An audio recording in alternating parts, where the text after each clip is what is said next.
Hi, I'm Molly from the Northern and Yorke Landscape Board, and we've got a new project called Stronger Country, and part of this project is all about peppermint box grassy woodlands. And I don't know anything about these peppermint box, so we've got Nick Modra, who is our regional ecologist here, and he's going to answer some of my questions so we can find out what a peppermint box is.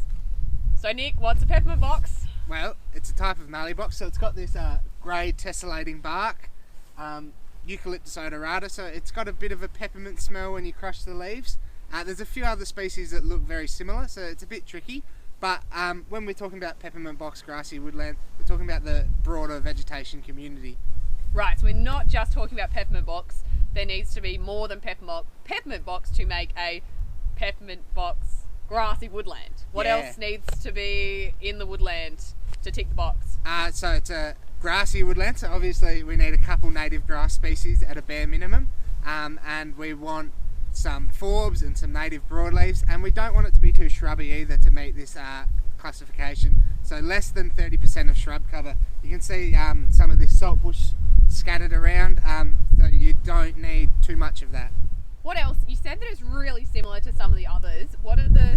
You said about the bark, but the bark is similar to some other trees as well. Is there other things that really help us determine that it's definitely a peppermint box?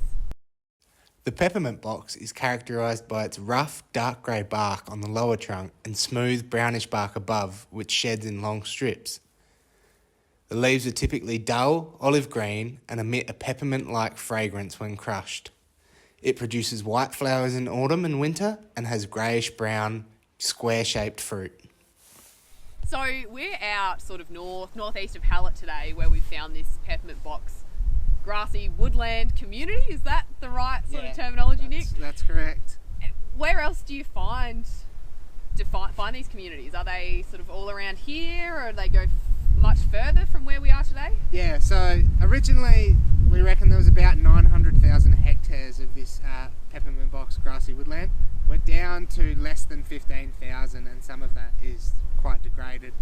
So there is still some remnant of this threatened vegetation community, ranging from Lake Alexandrina in the very, very south, there's a little bit down there, all the way up to Corn, so along that sort of edge of the arable zone, and then there is a small patch on the Eyre Peninsula as well.